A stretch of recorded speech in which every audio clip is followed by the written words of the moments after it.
Nakailang kaso na po sa aking programa na pumalag sa mga kapulisan ang subject dahil hindi naka-uniforme ang pulis. Walang dalang warrant at walang paliwanag sa subject. Kaya naman pumapalag ang mga tao dahil hindi nila alam kung sino ang sumusugod sa kanilang tahanan at kung bakit at kung ano na po ang nangyayari.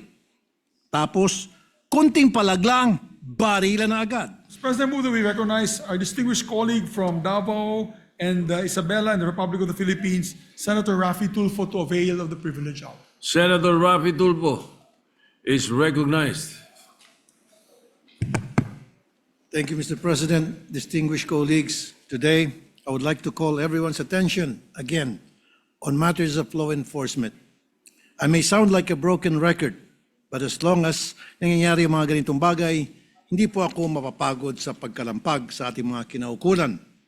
Last Friday, lumapit sa aking programa si Muhammad Alfad na taga-barangay Sinunok, Zamboanga City.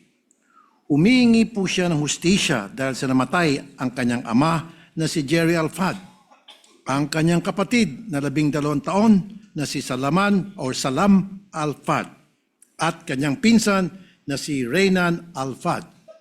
At nasa hospital naman ang dalawang kamag-anak dahil sa isang operation ng AFP at PNP kung saan isang Saddam Siddiq ay ang subject ng isang warrant. I invite you to please watch this short video. Natutulog na po yung papa ko, yung kapatid ko, yung mama ko, pati yung dalawang sisters ko, at saka yung pinsan ko. Bigla po may putok na narinig. At sabi po ng mga pumasok, ma'am, sa loob, dapa daw po, dapa, labas. Yung pinsan ko po natamaan. Madami po sila, ma'am. Mga 20 ganyan yung labas-pasok po. Nilagyan ako ng firewire, ma'am, sa kamay ko. And then after ilang minutes, ma'am, nagpaputok sila ulit ng 3 times. Pagtingin ko ganyan, ma'am, may pulis na doon sa labas. Tapos nakita ko na yung pinsan ko, ma'am, nakahandusay na po, wala ng buhay. Tapos yung papa ko din po. Muhammad, sino daw yung hinahanap nila? Yung sinasabi nila kasi, ma'am, yung si Saddam Siddiq, yung ano daw, parang MNLF na Abu Sayyaf.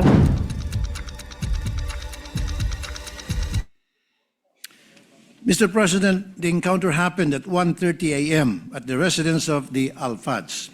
According to survivor Muhammad, natutulog ng ilan sa kanilang pamilya noong panahon na yon na makarinig siya ng tunog na parang umuulan. Yung pala, bala ng umuulan sa kanilang tahanan.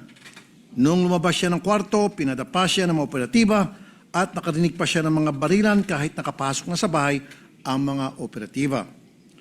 Nung matapos ang operations, nalaman niya na napatay ang kanyang ama, kapatid at pinsan. Walang pulis na nagpaliwanag sa kanya kung ano ang dahilan ng pagsugod nila. At nalaman niya na lang na sa mga tao sa kanila na may hinuhuli daw na isang Saddam Siddiq ang mga operatiba.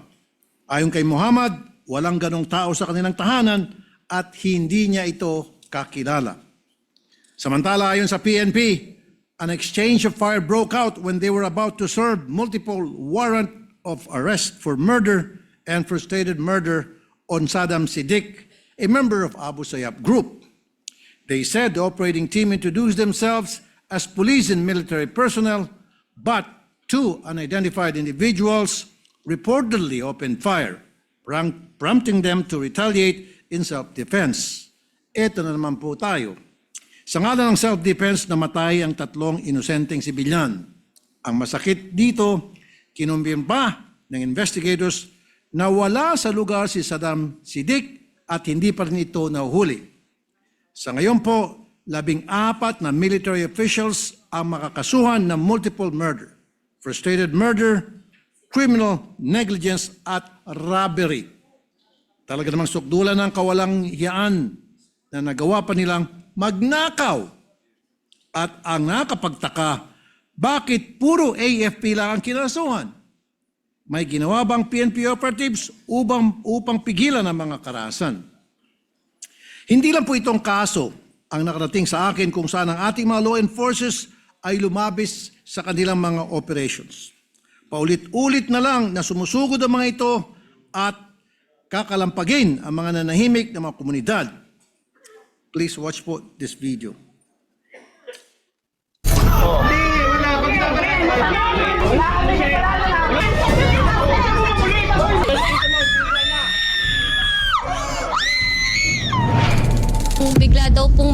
raid daw po. Pero tapos na po yung sabong nung araw po na yon. Nagulat na lang po kami. Sinabi po sa amin nung kapatid ko na nabaril daw po yung pinsan ko. Yung non-raid po, mga nakasibilyan po. Sabi po nila sa akin na may tinatago daw po kaming kriminal. Gusto nilang huliin. Bakit daw po namin pinatakbo sa taas?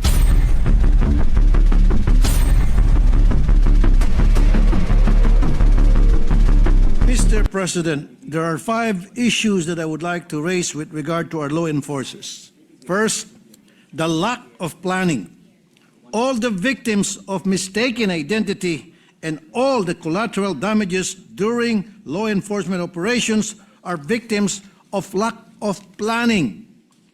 Dito po sa nangyari sa mga Alfad, sabi ng mga operatiba, minaman-manan nila itong si Sidik at napag-alaman nila na nandoon daw ito sa lugar nila Alfad. Pero kung alam nila yon, alam din sana nila na may ibang tao doon. At dahil 1:30 a.m., alam din sana nila na iba ang kaba ng mga tao kapag may susugod sa bahay nila na madaling araw. Baka kaya may nangyaring barilan. The time and surrounding circumstances should have been taken into consideration. Who are the people present during the operations? Is it a dense community where people could be affected by the operations? They should also protect the community. Hindi yung gagawin ng lahat basta matugis lang itong isang tao. Hindi yung baril na lang ng baril. This is what happened in Navotas when the 17-year-old Jimboy Baltasar was gunned down by police operatives using high-powered arms.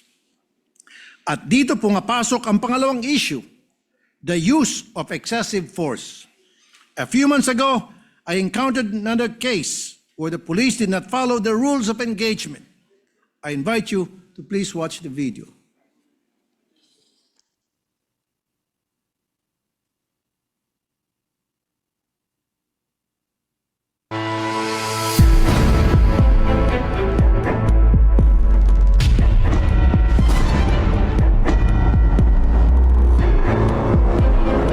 In this case, maliwanag na itong inyong subject tumatakas at kita doon sa video na hindi nakikipagbarilan and yet binaril siya ng malayuan. So hindi po nasunod dito yung tinatawag na rules of engagement. Ang nangyari, nagpapanik kayo sa halip na in-neutralize nyo sa paggamit. Dapat may taser, may pepper spray, may batuta.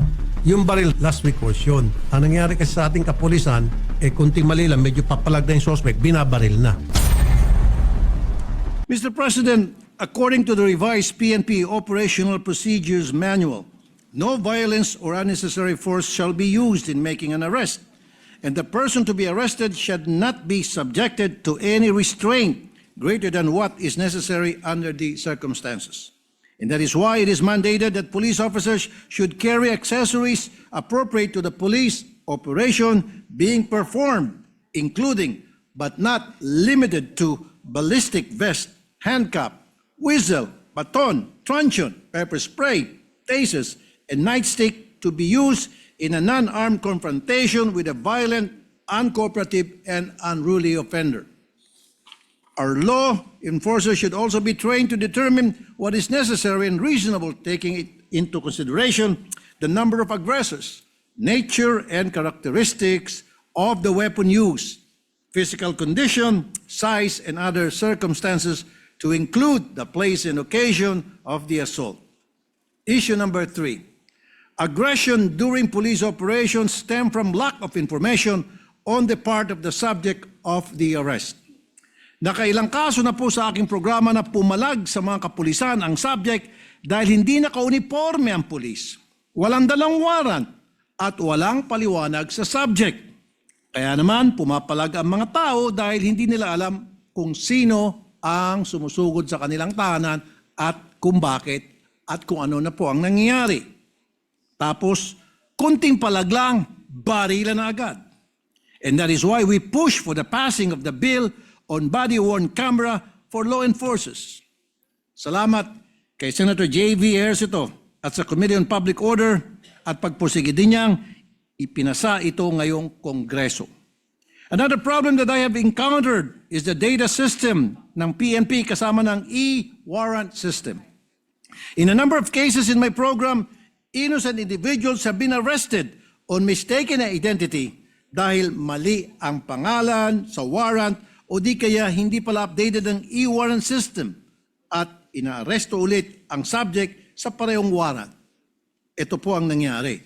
Please watch the video.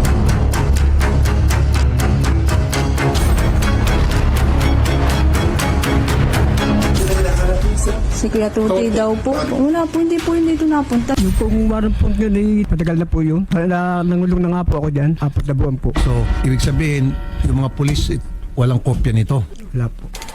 Nung kumukuha po ako ng police clearance, mayroon daw akong hit. Tapos nagkaroon ng mugshots. Yun na ulit-ulit nilang tinatanong sa akin na kung ako ba daw yung taong yun. Sabi ko, hindi ho talaga, sir. Hindi po talaga ako nakasasangkot sa anumang kaso o Matindi to. pakikipag-away. For 8 days nakulong si Sir.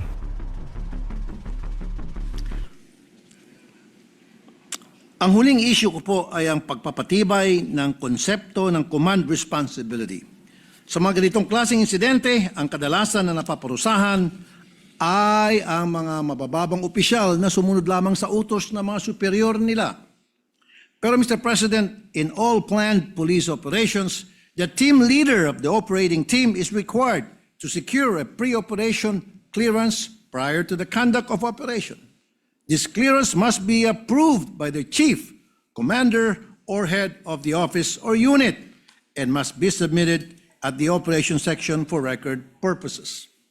And when it comes to PNP-AFP joint operations, the PNP shall take the lead role in the conduct of sustained law enforcement operations against terrorist groups and other threats to national security, including the service of warrants of arrest. PNP pa rin dapat ang lead role. Pero bakit dito sa kaso ng Alfad, puro AFP lang ang kinasuhan? Dahil ba PNP ang nag-imbestiga? Di ba dapat command responsibility? If the leaders are not held accountable, we cannot expect real change to happen in our law enforcement agencies. Mr. President, laws are created to provide peace and order in a society, and we create law enforcement agencies such as our PNP, as well as the AFP, for national security purposes and to ensure that these laws are obeyed. But what happens when these law enforcers create fear and not sense of peace? I think there's something wrong.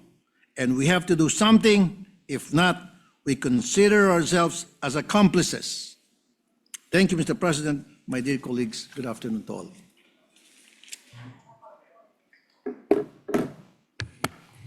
Majority Leader. Thank you very much, Mr. President. We appreciate the speech of our distinguished colleague, Senator Raffy Tulfo. Yes, may we just recognize Senator Risa Ontiveros for her manifestation. So manifest Senator Risa on Ontiveros this is measure, recognized. on this particular issue. Salamat po, Mr. President, at salamat po sa good gentleman mula sa Isabela para sa kanilang privilege speech at pati po dun sa paggunita sa alaala ni Jemboy Baltasar na tinalakay din po ng Senado sa isang inquiry o investigasyon kung saan bukod dun sa lack of planning na factor na binanggit ng good gentleman ngayon, ay tinalakay sa investigasyong iyon tungkol kay Jemboy yung usapin ng kumilos ba ang PNP doon ng masyadong malakas o batay po sa maling impormasyon. So muli nagpapasalamat ako sa good gentleman una dun sa pag-alala, paggunita dun sa alaala ng isa pang kabataang Filipino, si Jemboy Baltazar, at pangalawa, dun sa patuloy na pagbibigay ng halaga sa patuloy na pag-professionalize ng ating pambansang kapulisan sa ganitong mga usapin ng law enforcement nang may pantay na pag-iingat po sa buhay at kaligtasan ng ating mga kababayan. So muli po, salamat at mabuhay sa good gentleman. Salamat po, Mr. President. Thank you, Senator Risa. Thank you, Mr. President. Thank you. Majority Leader. Thank you very much, Mr. President. Mr. President, I move that we refer the privileged speech of our distinguished colleague to the Committee on Public Order and Security. Endangered Shrubs. Hearing no objection, the privilege speech is referred, yes, to the Committee on Public Order. Thank you very much, Mr. President.